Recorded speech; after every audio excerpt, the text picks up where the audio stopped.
சித்திரை திருநாளை முன்னிட்டு தமிழகம் முழுவதும் கோவில்களில் குவிந்த மக்கள் அதிகாலையிலேயே கடவுளர்களை மனமுருக வேண்டினர். தமிழ் மாதங்களில் முதல் மாதம் சித்திரை பிறந்ததை ஒட்டி காலை முதலே கோவிலில் சிறப்பு வழிபாடு நடைபெற்று வருகிறது. தமிழ் புத்தாண்டையொட்டி தமிழகத்தின் பல்வேறு கோயில்களில் மனமுருகி பக்தர்கள் வழிபாடு நடத்தினர். பிள்ளையார்பட்டி விநாயகர் கோயில், திருப்பரங்குன்றம் முருகன் கோயில், சென்னை வடபழனி முருகன் கோயில், தென்காசி சங்கரநாராயணன் சுவாமி கோவில் உள்ளிட்டவைகளில் காலை முதலே பக்தர்கள் தரிசனம் செய்து வருகின்றனர். தமிழ் புத்தாண்டை முன்னிட்டு உலகெங்கிலும் உள்ள தமிழர்களுக்கு ஆளுநர் RN ரவி வாழ்த்து தெரிவித்துள்ளார். இதேபோல ஒவ்வொரு தமிழரின் உள்ளத்திலும் புதிய உத்வேகம் பிறக்கட்டும் என அதிமுக பொதுச் செயலாளர் எடப்பாடி பழனிசாமி வாழ்த்து செய்தி வெளியிட்டுள்ளார். தமிழ்நாட்டின் பல்கலைக்கழக வரலாற்றில் முதல் முறையாக முதலமைச்சர் தலைமையில் துணைவேந்தர்கள் ஆலோசனைக் கூட்டம் நடைபெறவுள்ளது. சென்னை தலைமைச் செயலகத்தில் உள்ள நாமக்கல் கவிஞர் மாளிகையில் முதலமைச்சர் தலைமையில் வரும் 16ஆம் தேதியன்று மாலை கூட்டம் நடைபெறவுள்ளது. அதிமுக பாஜக கூட்டணி குறித்து முன்னாள் அமைச்சர் செங்கோட்டையன் தொடர்ந்து மௌனம் காத்து வருகிறார். ஈரோடு மாவட்டம் கோபிச்செட்டிப்பாளையத்தில் தனியார் பள்ளி நிகழ்ச்சியில் பங்கேற்ற அவரிடம் மீண்டும் கூட்டணி அமைந்துள்ள நிலையில் நீங்கள் மௌனம் காப்பது ஏன் என செய்தியாளர்கள் கேள்வி எழுப்பியதற்கு சிரித்தபடியே பதிலளிக்காமல் சென்றார். சென்னை பாலவாக்கத்தில் உள்ள அண்ணல் அம்பேத்கரின் சிலைக்கு தவேக தலைவர் விஜய் மரியாதை செலுத்தினார். அண்ணல் அம்பேத்கரின் 135வது பிறந்த நாளை முன்னிட்டு விஜய் மாலை அணிவித்து மரியாதை செலுத்தினார். அப்போது தவேக பொதுச் செயலாளர் புசி ஆனந்த் உள்ளிட்டோர் உடனிருந்தனர். பாமகவில் நிலவும் அசாதாரண சூழல் விரைவில் சரியாகிவிடும் என அக்கட்சியின் நிறுவனர் ராமதாஸ் தெரிவித்துள்ளார். விழுப்புரம் மாவட்டம் தைலாபுரம் தோட்டத்தில் பாமக நிறுவனர் ராமதாஸ் தலைமையில் ஆலோசனைக் கூட்டமானது நடைபெற்றது. அப்போது தற்போது கட்சியில் ஏற்பட்டுள்ள நெருக்கடி சில தினங்களில் முடிவுக்கு வரும் என்று உறுதியளித்தார். ஆளுநருக்கு எதிராக நீதிமன்றத்திற்கு சென்று போராடி வென்றது போல் நீட் தேர்வு விவகாரத்திலும் வெற்றி பெறுவோம் என திமுக MP கனிமொழி நம்பிக்கை தெரிவித்தார். திருவாரூரில் வக்ஃப் வாரிய திருத்த சட்டத்திற்கு எதிராக நடைபெற்ற கண்டன ஆர்ப்பாட்டத்தில் பங்கேற்ற பின்னர் செய்தியாளர்களுக்கு பேட்டியளித்த அவர் நீதிமன்றம் நியாயமான தீர்ப்பு வழங்கும் என நம்புவதாக கூறினார். தமிழக பாஜக தலைவராக பொறுப்பேற்றுக் கொண்ட நயினார் நாகேந்திரனுக்கு சொந்த ஊரில் பிரம்மாண்ட வரவேற்பு கொடுக்கப்பட்டது. நெல்லை KTC நகரில் மேளதாளம் முழங்க தடபுடலாக வரவேற்ற தொண்டர்கள் மாலை அணிவித்து வாழ்த்துக்களை தெரிவித்தனர். தொடர்ந்து கட்சி அலுவலகம் சென்ற நயினார் மூத்த நிர்வாகிகளை சந்தித்து பேசினார்.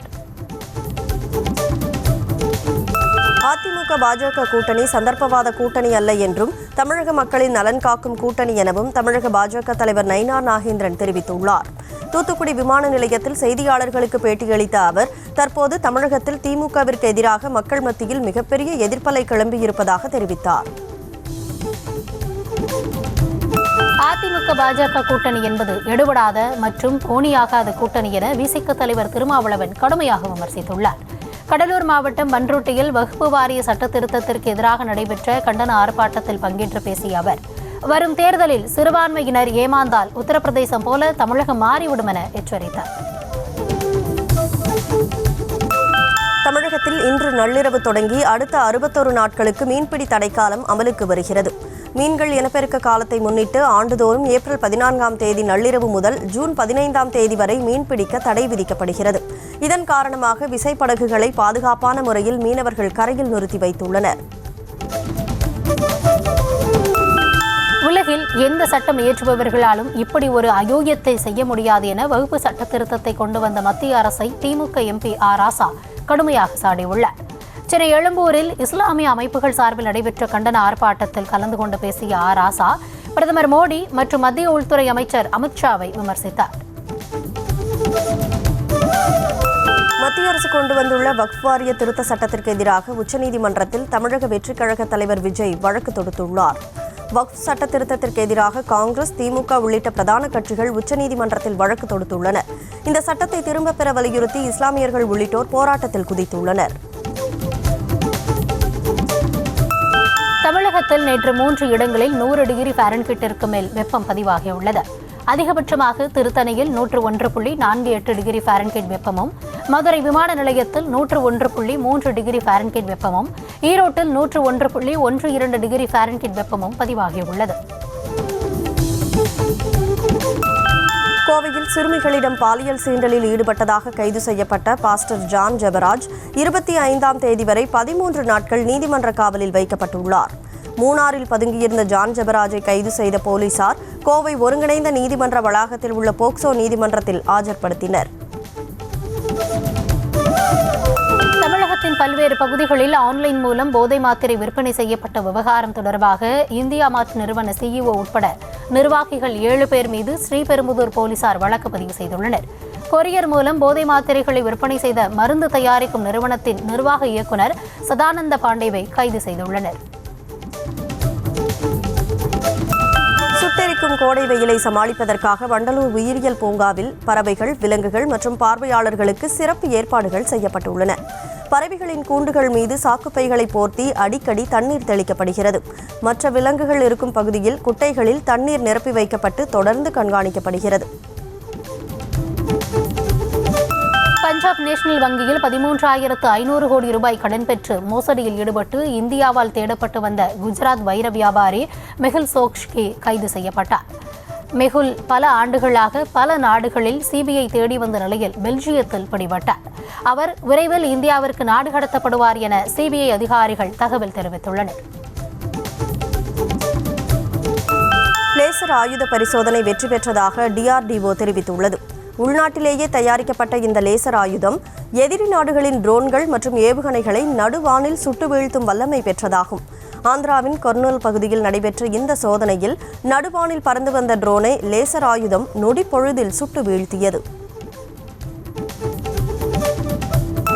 ஆந்திர மாநிலம் கைலாசப்பட்டினம் கிராமத்தில் உள்ள பட்டாசு தொழிற்சாலையில் ஏற்பட்ட வெடிவிபத்தில் 8 பேர் உடல் கருகி உயிரிழந்தனர்.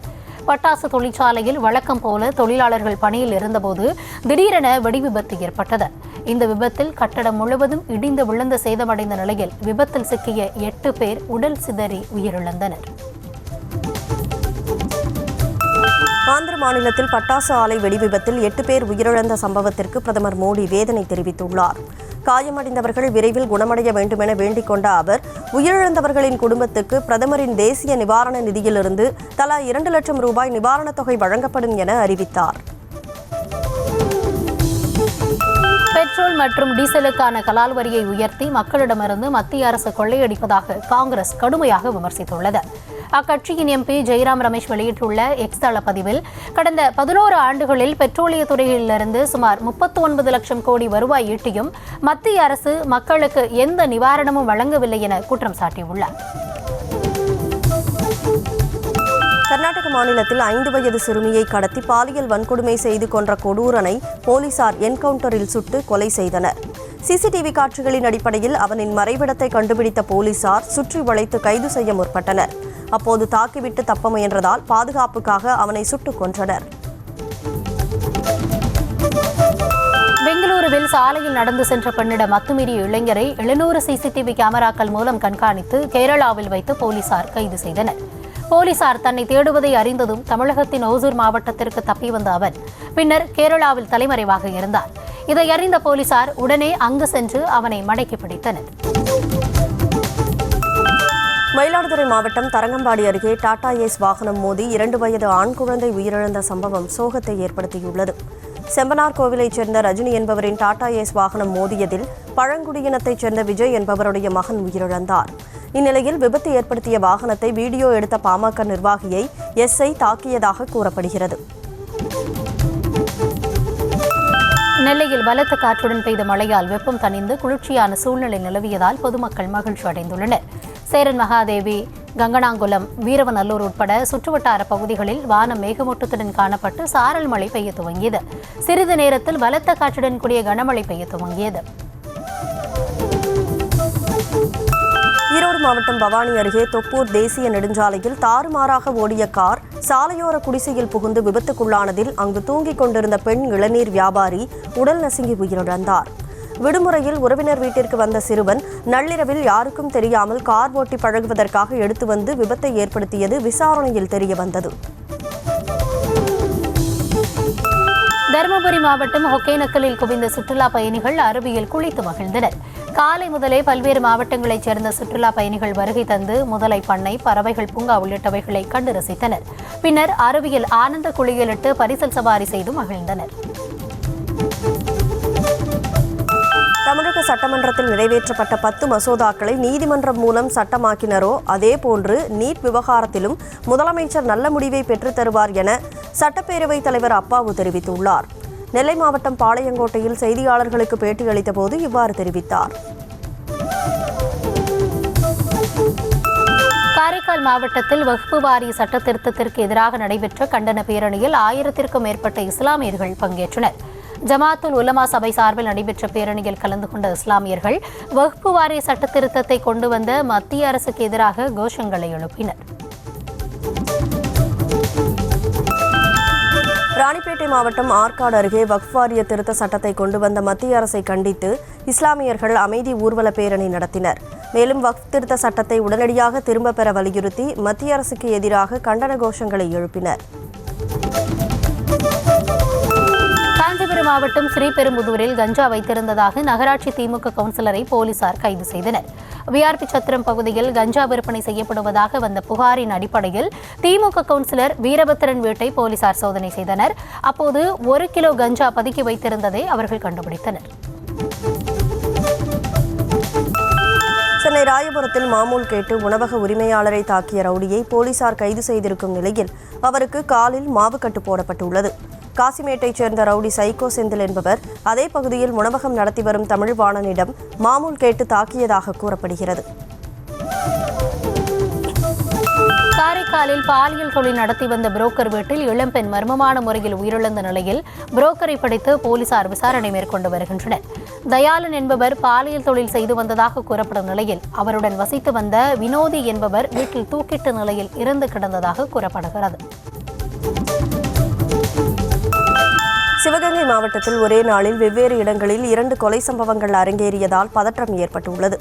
இளையான்குடி அருகே முகத்தை சிதைத்து இளைஞர் ஒருவர் கொடூரமாக கொலை செய்யப்பட்ட நிலையில் காளையார்கோவில் அருகே நண்பருடன் பேசிக் கொண்டிருந்த மற்றொரு இளைஞரும் கொடூரமாக வெட்டி சாய்க்கப்பட்டுள்ளார். நெல்லை மாவட்டம் அம்பாசமுத்திரம் அரசு மருத்துவமனையில் மின்சாரம் இல்லாததால் எக்ஸ்ரே எடுக்கும் பிரிவில் நோயாளி ஒருவர் ஸ்ட்ரெச்சரில் படுத்தபடி நீண்ட நேரம் காத்திருக்கும் அவலநிலை ஏற்பட்டது. அரசு மருத்துவமனையில் எக்ஸ்ரே எடுக்கும் பிரிவில் நீண்ட நேரம் மின்சாரம் இல்லை என கூறப்படுகிறது.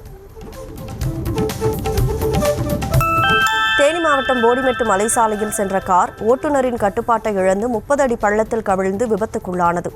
இந்த விபத்தில் கர்நாடகாவிலிருந்து கேரளாவுக்கு சுற்றுலா சென்ற குடும்பத்தினர் நூலிழையில் உயிர் தப்பினர். நாமக்கல் மாவட்டம் பள்ளிப்பாளையம் அருகே அதிவேகமாக சென்ற கார் ஓட்டுநரின் கட்டுப்பாட்டை இழந்து சாலையில் பல்டி அடித்து கவிழ்ந்து விபத்துக்குள்ளான சம்பவத்தின் சிசிடிவி காட்சிகள் வெளியாகியுள்ளன. சத்தம் கேட்டு ஓடிச் சென்ற மக்கள் காருக்குள் சிக்கியிருந்த இருவரை மீட்டு மருத்துவமனைக்கு அனுப்பி வைத்தனர். கன்னியாகுமரி மாவட்டம் 5 கிராமம் அருகே ரஸ்தாகாடு கடலில் குளிக்கச் சென்ற கல்லூரி மாணவன் ராட்சத அலையில் சிக்கி உயிரிழந்தார். தனியார் கல்லூரியில் பயின்று வரும் 3 மாணவர்கள் கடலில் குளித்துக் கொண்டிருந்தனர். அப்போது சிபி என்ற மாணவனை ராட்சத அலை இழுத்துச் சென்றது. தேனி மாவட்டம் உத்தமபாளையத்தில் மாற்றுத்திறனாளி பெண்ணை கடத்தியதாக கூறப்படும் இளைஞரை கைது செய்யக்கோரி உறவினர்கள் சாலை மறியல் போராட்டத்தில் ஈடுபட்டனர். அற்புதமேரி என்ற மாற்றுத்திறனாளி பெண் காணாமல் போனதாக அவரது பெற்றோர் புகார் அளித்த நிலையில் தேனி பேருந்து நிலையத்தில் நின்றிருந்த மாற்றுத்திறனாளி பெண்ணையும் அவருடன் நின்றிருந்த இளைஞரையும் போலீசார் பிடித்து விசாரணை மேற்கொண்டுள்ளனர். கடலூர் மாவட்டம் பெண்ணாடம் எல்லைக்குட்பட்ட அம்பேத்கர் நகர் பகுதியில் இரவு நேரத்தில் அடிக்கடி மின்சாரம் துண்டிக்கப்பட்டதால் ஆத்திரமடைந்த மக்கள் திடீரென மறியலில் ஈடுபட்டனர். தகவல் அறிந்து சென்ற போலீசுடன் மக்கள் வாக்குவாதம் செய்ததால் 20 நிமிடங்களுக்கு மேல் போக்குவரத்து பாதிக்கப்பட்டது. சென்னை கோயம்பேடு பேருந்து நிலையத்தில் பயணியிடம் 32,000 ரூபாய் பணம் வழிப்பறி செய்த 17 வயது சிறுவன் உட்பட 2 போலீசார் கைது செய்துள்ளனர். கள்ளக்குறிச்சி மாவட்டத்தைச் சேர்ந்த பச்சையப்பன் என்ற இளைஞர் பேருந்திற்காக காத்திருந்தபோது அங்கு சென்ற 3 நபர்கள் அவரை மிரட்டி பணத்தை பறித்துச் சென்றுள்ளனர். தஞ்சை மாவட்டம் அம்மாப்பேட்டை அருகே பெண்ணிடமிருந்து 3 சவரன் தங்க நகையை பறித்துச் சென்ற இளைஞரை போலீசார் கைது செய்தனர். புத்தூர் கிராமத்தைச் சேர்ந்த வனஜா தனது வீட்டு வாசலை சுத்தம் செய்து கொண்டிருந்தார். அப்போது பைக்கில் வந்த மர்ம நபர் பெண்ணின் கழுத்தில் இருந்த தங்கச்சங்கிலியை பறித்துச் சென்றதாக புகார் அளிக்கப்பட்டது. திருவண்ணாமலை மாவட்டம் செய்யாறில் இருசக்கர வாகன திருட்டில் ஈடுபட்டு வந்ததாக 3 பேரை கைது செய்த போலீசார் அவர்களிடமிருந்து 4 பைக்குகளை பறிமுதல் செய்தனர். கீழ்பொதுப்பாக்கம், பாரிநகர் உள்ளிட்ட இடங்களில் இருசக்கர வாகனங்கள் அடிக்கடி திருடு போவதாக புகார் அளிக்கப்பட்டது. இதனையடுத்து அந்த பகுதியில் பதிவான சிசிடிவி காட்சிகளை ஆய்வு செய்து போலீசார் நடவடிக்கை எடுத்தனர். சிவகங்கை மாவட்டம் சிங்கம்புணரி அருகே கோவில் உண்டியலை உடைத்து பணத்தை திருடிச் சென்ற இளைஞரை போலீசார் கைது செய்தனர். கிராம மக்கள் அளித்த புகாரின் பேரில் சிசிடிவி காட்சிகளை ஆய்வு செய்த போலீசார் திருட்டில் ஈடுபட்ட கருணாநிதி என்ற இளைஞரை கைது செய்து 5000 ரூபாயை பறிமுதல் செய்தனர். நீலகிரி மாவட்டம் முதுமலை வனப்பகுதி அருகே சாலையை கடந்து சென்ற புலியை கண்டு வாகன ஓட்டிகள் அச்சமடைந்தனர். சாலையில் புலி கம்பீரமாக உலா சென்றது தொடர்பான காட்சிகளை அந்த வழியாக ஜீப்பில் சென்ற நபர் தமது செல்போனில் வீடியோவாக பதிவு செய்துள்ளார். திருப்பத்தூரில் 5 ரூபாய் நாணயம் தொண்டைக்குள் சிக்கி மயங்கி விழுந்து உயிருக்கு போராடிய 7 வயது சிறுமியை காப்பாற்றிய அரசு மருத்துவருக்கு சிறுமியின் தாயார் கண்ணீர் மல்க நன்றி தெரிவித்தார். சின்னப்பொன்னேரியைச் சேர்ந்த லலிதா என்பவருடைய மகள் கனிகி தனது பாட்டி கொடுத்த 5 ரூபாய் நாணயத்தை எதிர்பாராத விதமாக வாயில் விழுங்கினார். சிவகங்கை மாவட்டம் திருப்பத்தூர் அருகே சரக்கு வாகனம் விபத்துக்குள்ளானதில் சிறுவர்கள் உட்பட 12 பேர் காயமடைந்தனர். மணக்குடியைச் சேர்ந்த 15க்கும் மேற்பட்டோர் கொன்னையூர் முத்துமாரியம்மன் கோவிலுக்கு சரக்கு வாகனத்தில் சென்று கொண்டிருந்தனர். அப்போது ஓட்டுநரின் கட்டுப்பாட்டை இழந்த வாகனம் சாலையோர பள்ளத்தில் கவிழ்ந்தது. திண்டுக்கல் மாவட்டம் அம்மையநாயக்கனூர் பகுதியில் ஆடு திருடிச் செல்லும் நபரின் சிசிடிவி காட்சி வெளியாகி பரபரப்பை ஏற்படுத்தியுள்ளது. அழகம்பட்டியில் கடந்த சில வாரங்களுக்கு முன்பு கார்த்திக் என்பவருக்கு சொந்தமான 2 ஆடுகளும் கருணாமூர்த்திக்கு சொந்தமான 2 ஆடுகளும் திருடப்பட்டன. இன்று நள்ளிரவு முதல் மீன்பிடி தடைக்காலம் அமல்படுத்தப்பட உள்ள நிலையில் ராமநாதபுரம் மாவட்டத்தில் மீன்களின் விலை கிடுகிடுவென உயர்ந்துள்ளது. 200 ரூபாய்க்கு விற்கப்பட்டு வந்த 1 கிலோ இறால் 400 ரூபாய்க்கும் 250 ரூபாய்க்கு விற்கப்பட்டு வந்த விலை மீன் 350 ரூபாய்க்கும் விற்பனை செய்யப்படுகிறது. இதேபோல் நண்டு 1 கிலோ 700 ரூபாய்க்கு விற்கப்படுகிறது. சித்திரை திருநாளை முன்னிட்டு திருப்பூர் தமிழ் சங்கமம் சார்பில் திருக்குறள் இசை வடிவிலான குறளிசை ஆல்பமாக வெளியிடப்பட்டது. 1330 திருக்குறளையும் இசை வடிவில் ஆவணப்படமாகவும் இசை ஆல்பமாக வடிவமைத்தும் யூனியன் மில் சாலையில் உள்ள திரையரங்கு ஒன்றில் வெளியிட்டனர். பின்னர் திரையரங்கில் குறளிசை ஆவணப்படம் மற்றும் இசை ஆல்பம் திரையிடப்பட்டது. ஈரோடு மாவட்டம் கொந்தளம் கிராமத்தில் கிணற்றில் குளிக்கச் சென்ற இளைஞர் நீரில் மூழ்கி பலியானார். நீலகிரியைச் சேர்ந்த பிரகாஷ் தனது நண்பர்களுடன் கிணற்றில் குளிக்கச் சென்றபோது ஆழமான பகுதிக்கு சென்ற நிலையில் மூழ்கினார். இதனைத் தொடர்ந்து அவரை மீட்டு முதலுதவி அளித்தும் பலனளிக்காமல் பரிதாபமாக உயிரிழந்தார். வடசென்னை குடியிருப்பு நல சங்கங்களின் கூட்டமைப்பு சார்பில் வடசென்னை சூழல் பாதுகாப்பு குறித்த கருத்தரங்கம் நடைபெற்றது. இதில் வடசென்னையில் நிலவும் சுற்றுச்சூழல் மாசு குறித்தும் அதனை எவ்வாறு சீர் செய்ய வேண்டும் என்பது குறித்தும் கருத்து பரிமாற்றம் நடைபெற்றது. கிருஷ்ணகிரி மாவட்டம் வேப்பனப்பள்ளி அருகே ஆவல்நத்தம் வனப்பகுதியில் 2 காட்டு யானைகள் முகாமிட்டிருப்பதால் அப்பகுதி மக்கள் பீதி அடைந்துள்ளனர். கர்நாடக வனப்பகுதியிலிருந்து வெளியேறி தமிழகத்தின் வனப்பகுதியில் முகாமிட்டிருந்த 2 யானைகளையும் வனத்துறையினர் வேறு பகுதிக்கு விரட்ட முயன்றபோது எதிர்பாராத விதமாக ஆவல்நத்தம் பகுதியில் முகாமிட்டன. திண்டுக்கல்லில் நீர் இல்லாமல் வறண்டு போன குளத்தில் காணப்பட்ட புற்கள் திடீரென தீப்பிடித்து எரிந்ததால் அப்பகுதி புகை மண்டலமாக காட்சியளித்தது. NSK நகரில் உள்ள பாறை குளத்தில் குப்பை கழிவுகள் கொட்டப்பட்டு வரக்கூடிய நிலையில் அங்குள்ள புற்கள் தீப்பற்றி எரிந்தன. கேரள மாநிலத்தில் சம்பள பாக்கி கேட்ட பெண் ஊழியரை தந்தையும் மகனும் சேர்ந்து ஹெல்மெட்டால் கடுமையாக தாக்கிய வீடியோ வெளியாகி அதிர்ச்சியை ஏற்படுத்தியுள்ளது. ஆலப்புழா மாவட்டம் தாமல்லக்கல்லா பகுதியைச் சேர்ந்த செல்லப்பா வீட்டில் வேலை பார்த்த ரெஜிமோல் என்ற பெண்ணுக்கு 5 மாதங்களாக ஊதியம் தராமல் காலம் தாழ்த்தி வந்ததாக கூறப்படுகிறது. ஈரோட்டில் தமிழக வெற்றிக் கழகத்தின் சார்பில் ஏற்பாடு செய்யப்பட்டிருந்த நீர்மோர் பந்தல் திறப்பு விழாவில் பட்டாசு வெடித்ததில் சுமை தூக்குவோர் சங்கத்தின் குடிசை பற்றி எரிந்து சேதமடைந்தது. நீர்மோர் பந்தல் திறப்பு விழாவிற்காக மாவட்ட செயலாளர் வந்தபோது தாவேக்கு நிர்வாகிகள் பட்டாசு வெடித்தனர். இதில் சிதறிய பட்டாசு ஒன்று குடிசை மீது விழுந்ததில் குடிசை பற்றி எரிந்து சேதமானது. கேரள மாநிலம் இடுக்கி மாவட்டத்தில் 2 கார்களின் விண்டோ மீது அமர்ந்து 2 இளைஞர்கள் ஆபத்தான முறையில் பயணித்த வீடியோ காட்சி வெளியாகியுள்ளது. இதுகுறித்து வழக்கு பதிவு செய்திருக்கும் போக்குவரத்து போலீசார் விசாரணை மேற்கொண்டு வருகின்றனர். தெலுங்கானா மாநிலம் ஹைதராபாத்தில் லிப்டிற்கு அடியில் சிக்கி மருத்துவர் உடல் நசுங்கி உயிரிழந்த சம்பவம் அதிர்ச்சியை ஏற்படுத்தியுள்ளது. கிருஷ்ணா நகரில் உள்ள அடுக்குமாடி குடியிருப்பில் சிறுவர்கள் விளையாடிக் கொண்டிருந்தபோது பந்து தரைத்தளத்தில் உள்ள லிப்டின் குழிக்குள் விழுந்தது. அதனை எடுக்க முயன்ற மருத்துவர் அம்பர் லிப்டிற்கு அடியில் சிக்கி பலியானார். ஆந்திர மாநிலம் விஜயநகரத்தில் கார் ஒன்று திடீரென தீப்பிடித்து கொழுந்துவிட்டு எரிந்ததால் பரபரப்பு ஏற்பட்டது. ஸ்ரீகாகுளத்திலிருந்து விசாகப்பட்டினம் நோக்கி சென்ற கார் நாதவலசா சுங்கச்சாவடியில் ஃபாஸ்டாக் ரீசார்ஜ் செய்து கொண்டிருந்த போது திடீரென தீப்பற்றி எரிந்தது.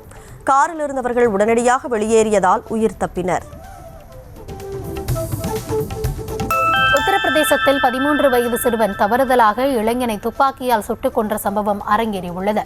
கஜூரி கிராமத்தைச் சேர்ந்த சிறுவன் தனது தாத்தாவின் உரிமம் பெற்ற துப்பாக்கியை எடுத்துக்கொண்டு பக்கத்து வீட்டிற்கு சென்றுள்ளார்.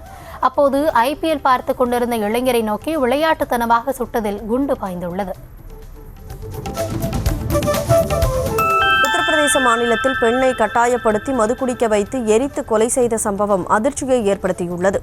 இட்டாவா பகுதியில் 2 குழந்தைகளுடன் வசித்து வந்த அஞ்சலி நிலம் வாங்குவதற்காக லேண்ட் புரோக்கர் சிவேந்திரா பாலாவிடம் 6 லட்சம் ரூபாய் கொடுத்துள்ளார். அவர் மீது சந்தேகம் ஏற்படவே அஞ்சலி பணத்தை திருப்பி கேட்டதால் தகராறு ஏற்பட்டது.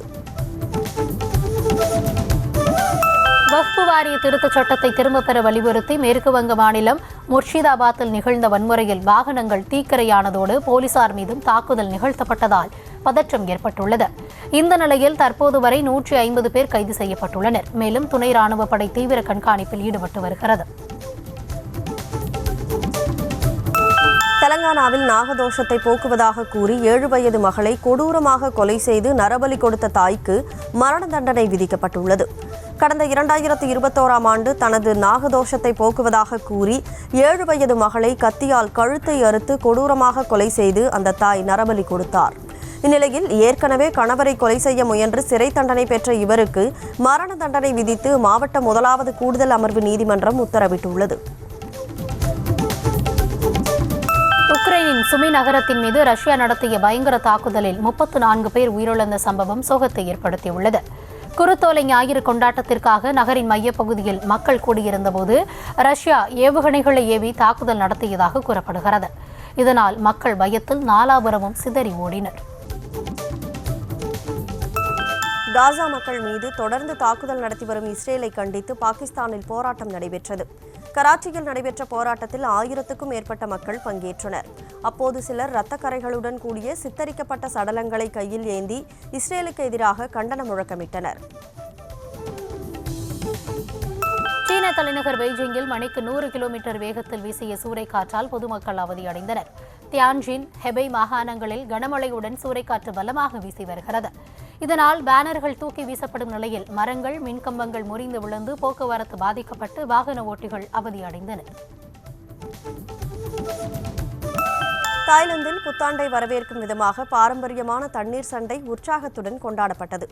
வறட்சி காலம் முடிந்து வேளாண்மைக்கான காலத்தை குறிக்கும் விதமாக கொண்டாடப்படும் இந்த விழாவில் பிளாஸ்டிக் துப்பாக்கிகளில் தண்ணீரை நிரப்பி மக்கள் ஒருவர் மீது ஒருவர் பீச்சி அடித்து மகிழ்ந்தனர்.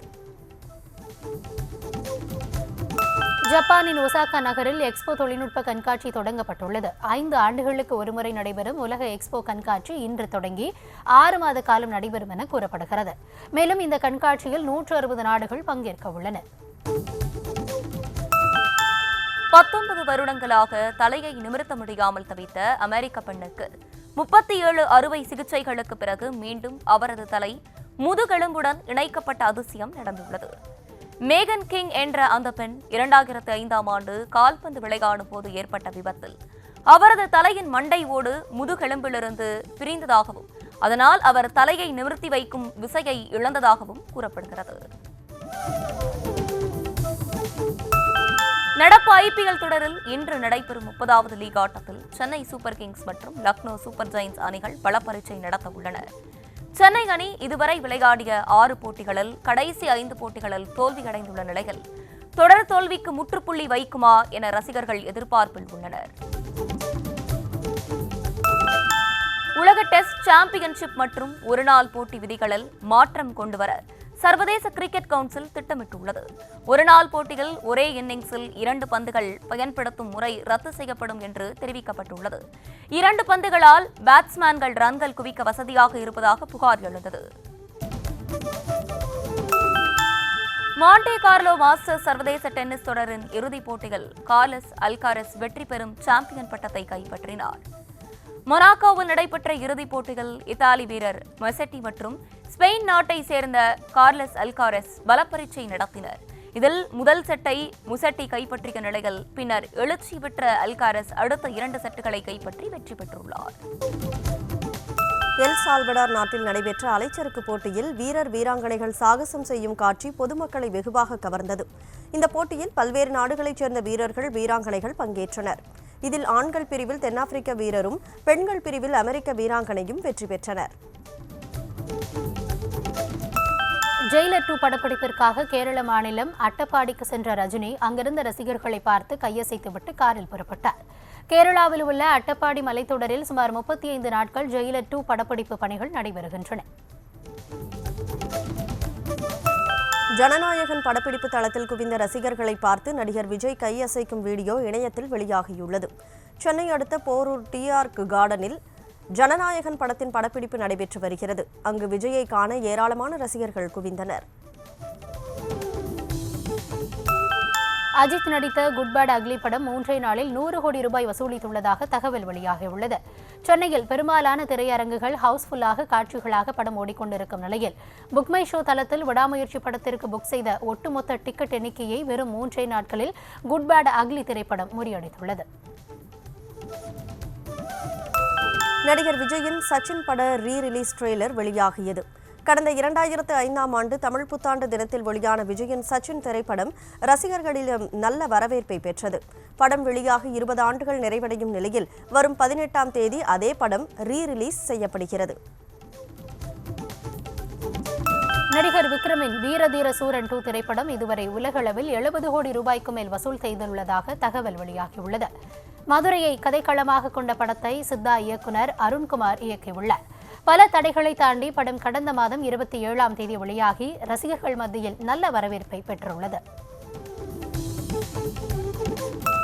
தனுஷ் நடிப்பில் உருவாகியுள்ள குபேரா திரைப்படத்தின் முதல் பாடல் விரைவில் வெளியாகும் என படக்குழு அறிவித்துள்ளது. சேகர் கமுலா இயக்கும் இந்த படத்தில் ராஷ்மிகா மந்தனா கதாநாயகியாகவும் தெலுங்கு முன்னணி நடிகர் நாகார்ஜுனா முக்கிய கதாபாத்திரத்திலும் நடித்துள்ளனர். வரும் ஜூன் 20ஆம் தேதி இப்படம் திரையரங்குகளில் வெளியாகிறது.